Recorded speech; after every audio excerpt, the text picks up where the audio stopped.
Hello everyone, welcome to Talentus 50-ডে online crash course. আজকে আমরা চলে এসেছি এই অনলাইন ক্র্যাশ কোর্সের ডে 10-এ এবং আজকে যে চ্যাপ্টারটা নিয়ে আমরা ডিসকাস করব দের ইজ ইকোসিস্টেম। তাহলে আর দেরি না করে লেটস বিগিন।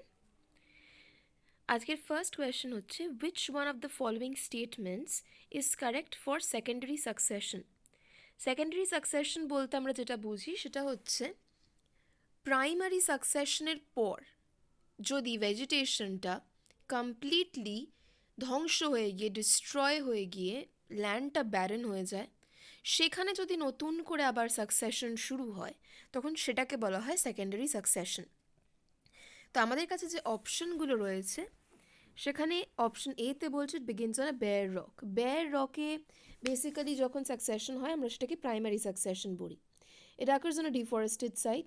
হ্যাঁ, ডিফরেস্ট সাইটটা হতে পারে বিকজ একবার ফরেস্ট থাকা অবস্থায় সেই ফরেস্টটাকে নষ্ট করে দিয়ে তার ওপরে আবার একটা সাকসেশন শুরু হচ্ছে, তাহলে this can be secondary succession. It follows primary succession. Secondary succession যে সবসময় প্রাইমারি সাকসেশনের পরে ঘটবেই তার কোনো মানে নেই। আর নেক্সট বলেছে এটা similar to primary succession except that it has a relatively fast pace. হ্যাঁ, সেকেন্ডারি সাকসেশন অবশ্যই প্রাইমারি সাকসেশনের থেকে ফাস্ট হয়, কিন্তু দেয়ার আর আদার ডিসিমিলারিটিস টু। তাহলে এই পার্টিকুলার কোয়েশ্চেনের মোস্ট প্রবাবল আনসার হচ্ছে option B, it occurs on a deforested site.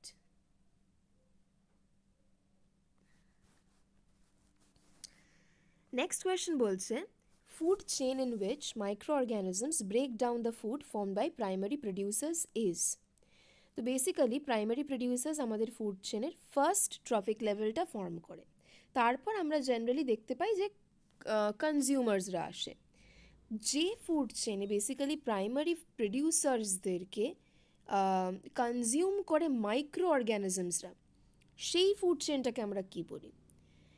Basically micro অর্গ্যানিজমস এই কনজিউমার লেভেলে যে ফুড চেনে থাকে সেটা হচ্ছে ডেট্রাইটাস ফুড চেন, কারণ মাইক্রো অর্গ্যানিজমগুলো প্রাইমারি প্রডিউসারদের ডেড অ্যান্ড ডিকেড রিমেনগুলোকে ব্রেক ডাউন করে নিজেদের নিউট্রিশন ডিরাইভ করার জন্য, এবং এই যে রিমেন্সগুলো ডেড অ্যান্ড ডিকেড রিমেন্সগুলো এগুলোকেই ডেট্রাইটাস বলা হয়। তাহলে যে ফুড চেনে মাইক্রো অর্গ্যানিজমস ওই কনজিউমার লেভেলটা ফর্ম করে থাকে সেই ফুড চেনকে আমরা বলি ডেট্রাইটাস ফুড চেন। তাহলে আমাদের correct option B. Next, mass of living matter at a trophic level in an area at any time is called. এটা একটা থিওরিটিক্যাল কোয়েশ্চেন যেটা আমাদেরকে মাথায় রাখতে হবে, মুখস্থ করতে হবে, যে at any instant in a particular area কোনো একটা পার্টিকুলার ট্রফিক লেভেলের একটা ফুড চেনের একটা পার্টিকুলার ট্রফিক লেভেলে যে টোটাল বায়োমাসটা থাকে সেটাকে বলা হয় স্ট্যান্ডিং ক্রপ। স্ট্যান্ডিং স্টেট নয়, স্ট্যান্ডিং ক্রপ।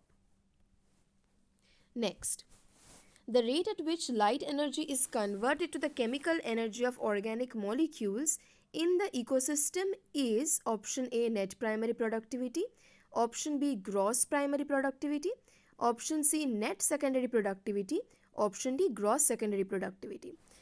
তো বেসিক্যালি যখন আমরা লাইট এনার্জিকে কনভার্ট করার কথা বলছি কেমিক্যাল এনার্জিতে, এই ঘটনাটা সম্ভব ফটোসিনথেসিসের দ্বারা, অর্থাৎ এই ঘটনাটা হচ্ছে আমাদের প্রডিউসার লেভেলে, এবং প্রডিউসার লেভেলে ঘটনাটা ঘটা মানে হচ্ছে আমরা কথা বলছি প্রাইমারি প্রোডাক্টিভিটি নিয়ে।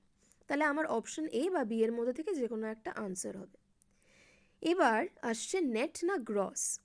নেট প্রাইমারি প্রোডাক্টিভিটি আমরা বলি সেই প্রাইমারি প্রোডাক্টিভিটিটাকে যেটার থেকে আমরা সমস্ত লসেসগুলোকে সাবট্র্যাক্ট করে দিয়েছি, রেসপিরেটরি লসেস, হিট লসেস, তখন আমরা সেটাকে বলি net primary productivity. Gross primary productivity হচ্ছে একদম টোটাল প্রাইমারি প্রোডাক্টিভিটিটা without subtracting the respiratory losses. তাহলে এই পার্টিকুলার কোয়েশ্চনে যেহেতু আমার রেসপিরেটরি লসেসের কোনো কথা বলা হচ্ছে না, সেই জন্য আমাকে ধরে নিতে হবে যে এখানে গ্রস প্রাইমারি প্রোডাক্টিভিটিরই কথা বলা হচ্ছে। তাহলে the correct answer is option B, gross primary productivity.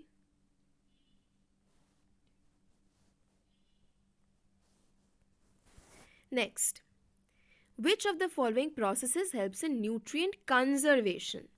Option A, mineralization. Option B, immobilization. Option C, leaching. Option D, nitrification. তো আমরা যখন বেসিক্যালি নিউট্রিয়েন্টকে কনজার্ভ করার কথা বলছি তখন লিচিং একেবারেই হবে না, কারণ লিচিংটা বেসিক্যালি ওয়াটার সলিউবল নিউট্রিয়েন্টসগুলোকে ওয়াশ করে নিয়ে চলে যাওয়াটাকে বলে, basically deep down into the layers of the soil. Mineralization বলতে আমরা বুঝি ইনঅর্গ্যানিক নিউট্রিয়েন্টস তৈরি হওয়ার যে প্রসেসটা। Nitrification is a totally different thing, nitrogen সাইকেলের একটা পার্ট, সমস্ত নিউট্রিয়েন্টসের কথা সেখানে বলাই হচ্ছে না। তো বেসিক্যালি নিউট্রিয়েন্টটাকে কনজার্ভ করার জন্যে যে প্রসেসটা সবচেয়ে বেশি কাজে লাগে সেটা হচ্ছে ইমমোবিলাইজেশন, অর্থাৎ আমার নিউট্রিয়েন্টগুলো সয়েল থেকে কোথাও যাচ্ছে না, সয়েলের মধ্যেই কনজার্ভড হয়ে থাকছে। তাহলে the correct option is immobilization.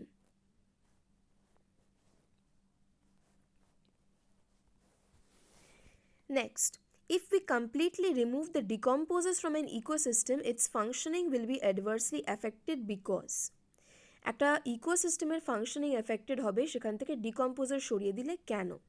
অপশনে energy flow will be blocked. একটা পয়েন্ট অফ ভিউ থেকে যদি আমরা দেখি, হ্যাঁ এনার্জি ফ্লো ব্লকড হবে, বিকজ ডেট্রাইটাস ফুড চেনটাও একটা ইম্পর্টেন্ট পার্ট ইকোসিস্টেমের। Herbivores will not receive solar energy, এটা ডিপেন্ড করছে না আমার ডিকম্পোজার থাকলো কি না থাকলো তার উপর। Mineral movement will be blocked, এইটা একটা বিশাল ফ্যাক্টর, বিকজ ডিকম্পোজাররাই বেসিক্যালি নিজের ডিকম্পোজিশনের থ্রু দিয়ে মিনারেলাইজেশন করিয়ে মিনারেলসগুলোরকে মেনটেন করে, সাইকেলটাকে মেনটেন করে মিনারেলদের ইন দ্য সয়েল। আর rate of decomposition will be very high, decomposers না থাকলে রেট অফ ডিকম্পোজিশন অবশ্যই হাই হবে না। তাহলে এখানে আমার সবচেয়ে অ্যাপ্রোপ্রিয়েট আনসারটা হচ্ছে mineral movement will be blocked.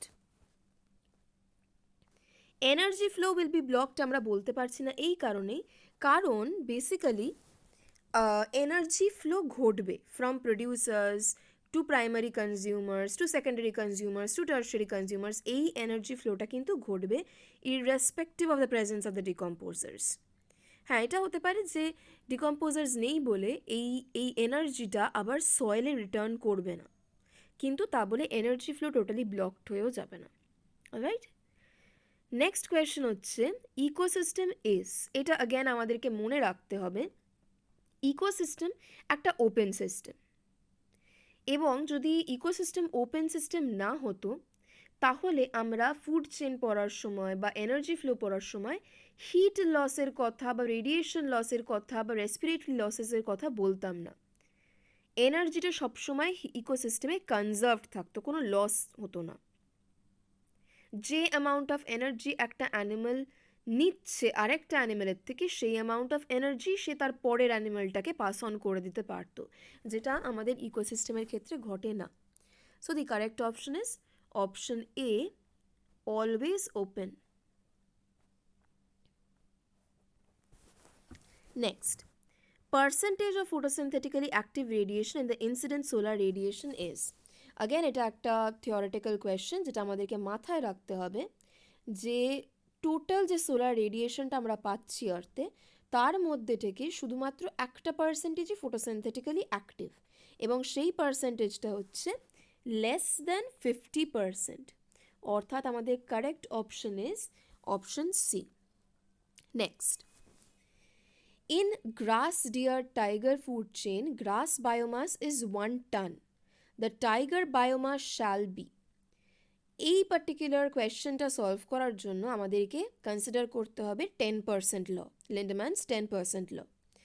তো বেসিক্যালি লিন্ডম্যানস 10% ল বলে যে একটা লেভেল থেকে, একটা ট্রফিক লেভেল থেকে আরেকটা ট্রফিক লেভেলে শুধুমাত্র 10% এনার্জি ফ্লো করে। তাহলে আমার যদি গ্রাসের বায়োমাস 1 টন হয় অর্থাৎ 1000 কেজিস, তাহলে তার 10% পৌঁছবে ডিয়ারটার কাছে, অর্থাৎ আমার ডিয়ারের কাছে যাবে মাত্র 100 কেজিস। এবার ডিয়ার থেকে যখন টাইগারে যাচ্ছে এই 100 কেজিরও 10% যাবে, অর্থাৎ 10 কেজি। তাহলে আমার correct option is option B, 10 K G. Next, the correct order of the process of decomposition is, ডিকম্পোজিশনে বেসিক্যালি অনেকগুলো স্টেপস হয়, যেমন humification, mineralization, leaching, fragmentation, catabolism. এবার এর কারেক্ট অর্ডারটা কি? প্রথম যে ঘটনাটা ঘটে ডিকম্পোজিশনের সময় সেটা হচ্ছে মাইক্রো অর্গ্যানিজমসরা মেকানিক্যালি ব্রেকডাউন করে ডেট্রাইটাসটাকে। তাহলে এই ব্রেকডাউন, মেকানিক্যাল ব্রেকডাউনের প্রসেসটার নাম হচ্ছে ফ্র্যাগমেন্টেশন। আমরা ফ্র্যাগমেন্টে ভাঙছি। তাহলে আইদার সি না হলে ডি হচ্ছে আমার কারেক্ট আনসার। এবার ফ্র্যাগমেন্টেশন একবার হয়ে যাওয়ার পর, একবার টুকরো টুকরো হয়ে যাওয়ার পর নেক্সট যে ঘটনাটা ঘটে সেটা হচ্ছে এই টুকরোগুলোর মধ্যে থেকে যে ওয়াটার সলিউবল নিউট্রিয়েন্টসগুলো রয়েছে সেগুলো ওয়াশড হয়ে সয়েলের ডিপার লেয়ার্সে চলে যাবে। তাহলে এই ওয়াশিং অ্যাওয়ের প্রসেসটাকে বলা হয় লিচিং। তাহলে আমাদের কারেক্ট অপশনটা হচ্ছে অপশন ডি, ফ্র্যাগমেন্টেশন, লিচিং, তারপরে ক্যাটাবলিজম। ক্যাটাবলিজম অর্থাৎ কি? এনজাইমেটিক্যাল ব্রেকডাউন অফ দ্য নিউট্রিয়েন্টস। এতক্ষণ আমরা মেকানিক্যাল ব্রেকডাউন দেখেছিলাম, এবার এনজাইমেটিক্যাল ব্রেকডাউন। সেটা হয়ে যাওয়ার পরে যে অবশিষ্ট ম্যাটেরিয়ালসগুলো পড়ে থাকে সেই ম্যাটেরিয়ালসগুলো দিয়ে কোলয়েডাল সাবস্টেন্সেস তৈরি হয়, অর্গ্যানিক কোলয়েডাল সাবস্টেন্সেস, এবং এইগুলোকেই আমরা বলি হিউমাস। তাহলে হিউমাস তৈরি হওয়ার প্রসেসটাকে বলা হয় হিউমিফিকেশন। অ্যান্ড ফাইনালি হয় মিনারেলাইজেশন, অর্থাৎ অর্গ্যানিক ম্যাটেরিয়ালগুলো সরে যাওয়ার পর যে ইনঅর্গ্যানিক কনস্টিটিউয়েন্টগুলো রয়ে যাচ্ছে সেইগুলোই হচ্ছে আমার সয়েলের মিনারেলস। তাহলে আমার মিনারেলস তৈরি হচ্ছে। তো বেসিক্যালি অপশন ডিটা আমাদেরকে ডিকম্পোজিশনের পুরো প্রসেসটার স্টেপসগুলোর কারেক্ট সিকোয়েন্সটা বলছে। তাহলে এর সাথে আমাদের আজকের 10টা কোয়েশ্চেন শেষ হলো on the topic ecosystem. And আমি প্রত্যেক দিন যেমন বলি যে আমাদের চেষ্টা ছিল যতটা সম্ভব এই চ্যাপ্টারটাকে কভার করা, যাতে চ্যাপ্টারের সবচেয়ে ইম্পর্টেন্ট পার্টগুলোকে আমরা রিপ্রেজেন্ট করতে পারি with the help of these MCQs। এবং I would request everyone watching this video to please practice these questions with us, practice similar questions with us, যাতে এই চ্যাপ্টারগুলোর একটা রিভিশন হতে থাকে এই ক্র্যাশ কোর্সটার থ্রু দিয়ে। আমরা আমাদের ডে 11-এ ফিরবো with the chapter biodiversity and conservation. Till then keep studying, keep practising. যদি ভিডিওটা ভালো লেগে থাকে তাহলে please do like, share and subscribe to the channel. Thank you and have a very nice day.